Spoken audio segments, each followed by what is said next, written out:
Welcome back, or welcome to a new podcast episode. First things first, please like, comment, or subscribe to the channel. You could also hit the notifications button and be notified when I drop this new heat that I will be bringing to you guys throughout this whole Kansas City Chiefs offseason. That would be much appreciated. Do all four: like, comment, subscribe, tap that notifications button. I am Kelvin Dooley, and I will be bringing you a new video today reviewing episode 1 of the franchise, a new behind-the-scenes look at the Chiefs' offseason beginning from the AFC title game loss to the New England Patriots to wrap up the Kansas City Chiefs seasons. Again, I will be reviewing each and every episode. They debuted their first episode, episode 1, last night. They dropped that on Facebook, on YouTube as well, where I was able to watch it at 6 o'clock. And look, I'm going to regurgitate a lot of knowledge that you guys may have already known, or I will be offering up new takes for you guys as well, and just pointing out a few things that stood out to me. So let's get things started here. One thing, or the first thing at least, that stood out to me from episode 1 of the franchise, Andy Reid found a lot of pleasure and felt like his team was really challenged in that Monday Night Football game in Los Angeles against the Los Angeles Rams. This is not verbatim, but he called the game a main event. It was tallied as or held as a event, opposed to just a Sunday or regular Monday Night Football game. This was an actual event, and he felt like his team was pushed and challenged at that specific event. Why? Well, as you remember, that game was suspended from Mexico because of the poor playing conditions, the poor on-field playing conditions left behind by some music artists in her concert. The game was suspended there, moved to LA, where they had their own set of issues, specifically pertaining to the wildfires, if I'm not mistaken, that got a lot of people removed from their homes, a lot of homes damaged. The air quality was polluted and all jacked up, which made it difficult for the Rams players to even practice. So that game had tons and tons of buildup leading up to that magnificent Monday Night Football game. And as you also remember, both teams were 9-1 heading into that matchup. One team had to come out 10-1. It just so happened to be the Rams was the team to come out of that game 10-1. And the Chiefs, it's funny that Andy Reid pointed to this game specifically because the Chiefs left that game 9-2, and there were other games where he felt like his team was really, really challenged. He pointed to, I think, the Chargers game. He pointed to, I think it was the Seattle game as well. I may have that one mistaken, but he pointed to the games that he pointed to as events, the games that he pointed to that the Chiefs were challenged mentally and as a team were all losses. And I found that pretty cool.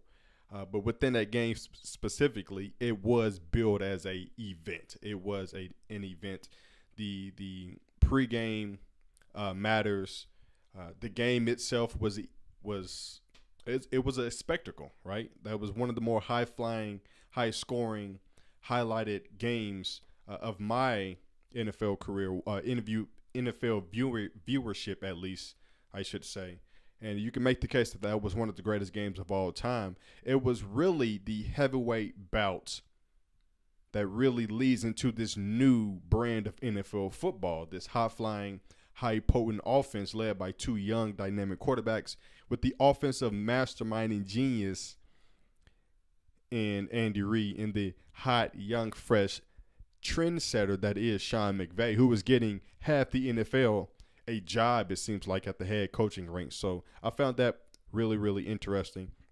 Another thing that I found interesting, point number 2, another takeaway from episode 1 of the franchise, John Gruden at the Senior Bowl, making it a priority, at least to put this out in the atmosphere and say it to the media, that he is building a team to beat the Kansas City Chiefs, Patrick Mahomes and the Kansas City Chiefs. He's not building a team to contend with the New England Patriots, the Indianapolis Colts, the Jacksonville Jaguars. He is set on beating or building a team that could contend with the Kansas City Chiefs. And I think that's a thing that's commonly mistaken within football. You don't build to beat the Super Bowl champion, regardless of who that may be from either conference. You build a team to contend in your division and ultimately contend in the playoffs and in the Super Bowl.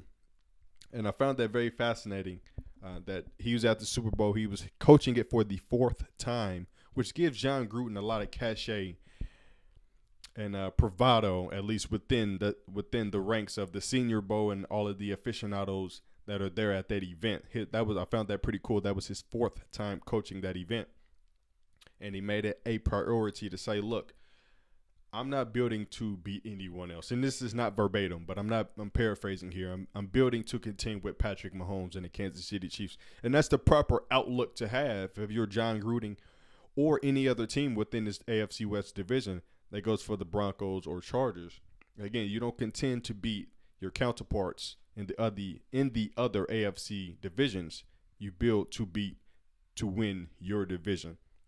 So I found that pretty cool. The Chiefs have really had a stranglehold on this division the last 4 seasons, as is anyway. Certainly after Peyton Manning, after his run in Denver, it has been all Kansas City since then.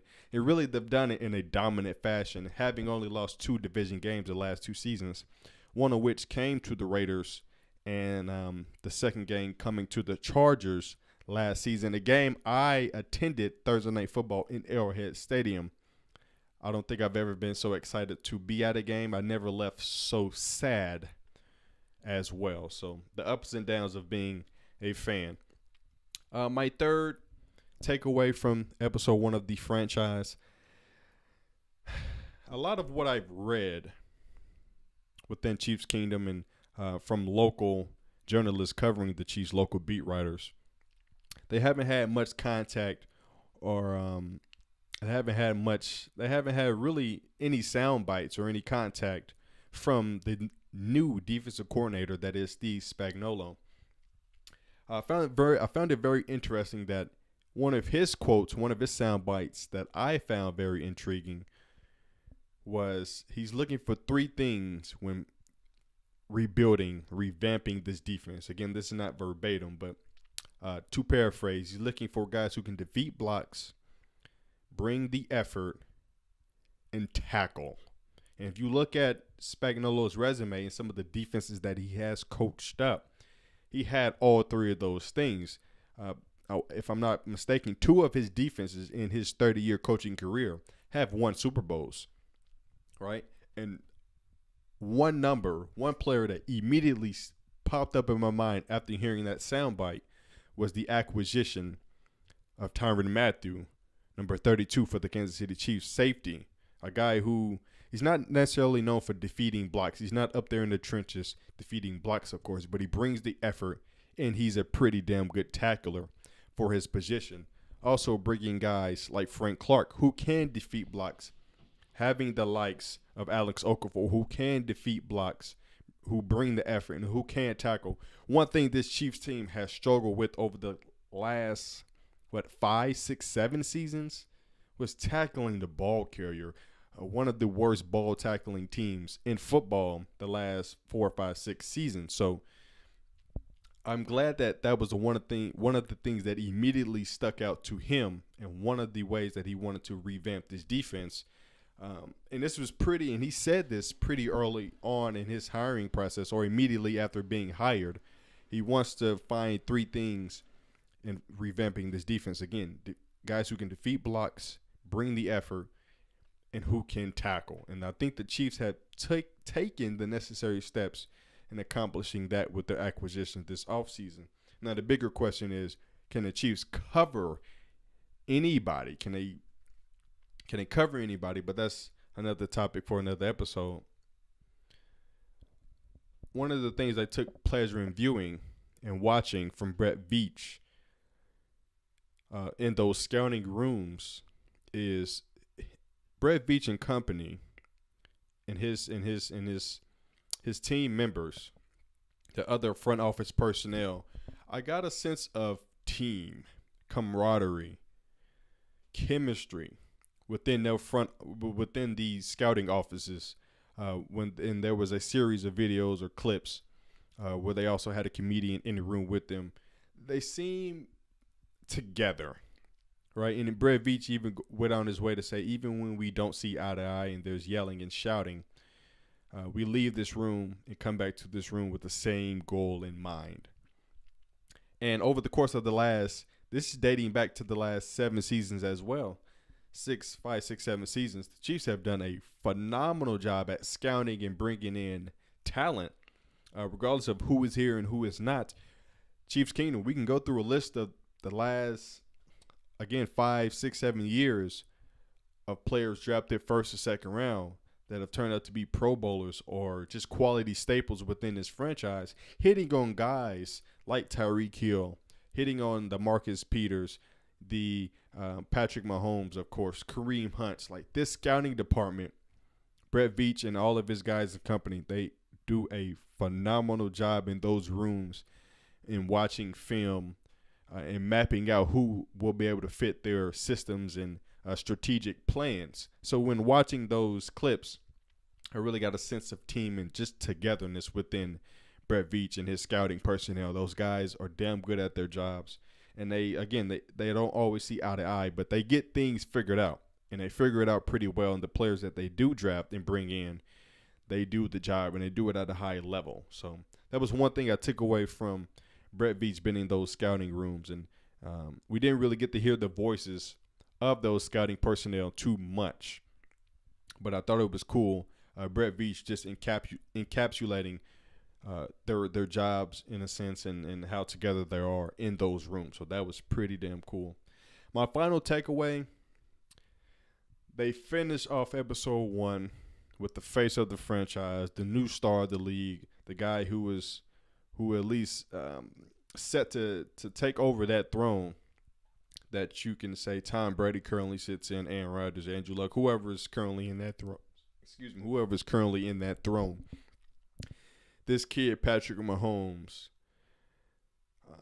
my final takeaway is Patrick Mahomes seems very poised and perfectly fine with being in the spotlight, right? And at that position, at the quarterback position, we can point to guys over the last decade or two or decade or so who haven't really handled that spotlight that well. Cam Newton, for example, Jay Cutler. We can go on and on about quarterbacks who have performed at a high level and who have had some success at this level, who haven't really handled the spotlight that well. Patrick Mahomes almost seems destined for this spotlight, seems destined for the success that is coming his way. It's been one hell of an offseason for Patrick Mahomes. I'm sure he's made a boatload of money with endorsements and sponsorships locally and around the country. If you follow Patrick Mahomes on any of the social media websites, he's already gotten off to a great start locally in Kansas City and then nationally with the Madden cover, with Oakley, with Boxwater, all kinds of brands. So Patrick Mahomes, man, it was I've been watching this unfold all off season, but to see it in this cinematic social media type of viewing was also cool within itself. To see Patrick Mahomes again, he seemed like he just handling this very, very well, and it's very cool to see. Again, at this position in today's brand of football, with the hype surrounding a reigning MVP and social media involved, and all the endorsements and sponsorships flying his direction so fast and so soon, after just one full year of starting, he's handling it quite well. And it reassures me as a Chiefs fan, and I'm sure all of Chiefs Kingdom, that we have our guy, and this guy is set. He's going to make us look great. He's going to represent this franchise quite well. Something this franchise hasn't had at that position ever, really, and maybe dating back to a Lynn Dawson, having a franchise quarterback that you feel more than comfortable with his face branded everywhere, across billboards, across covers, magazines, all of the whole nine. and that is Patrick Mahomes. So those are my 5 big takeaways from episode 1 of the franchise. Chiefs Rams, that was a main event. Raiders drafting to beat the Chiefs to continue with the Chiefs. Steve Spagnuolo and his 3 criteria, his 3 skill sets that he's looking for. The front office and how well Brett Veach has crafted his personnel. And finally, just Patrick Mahomes being destined for this spotlight and looking very comfortable in it. So, again, I will be bringing you a review of every episode. I am not sure how many episodes it will be, but just know that I will be behind every episode, reviewing it, bringing you more and more content, bringing you more takeaways from each and every episode. Again, like, comment, subscribe. You could also hit the notifications button and be notified when I drop these new videos. I am Kelvin Dooley. I appreciate you guys tuning in, and I'll be back.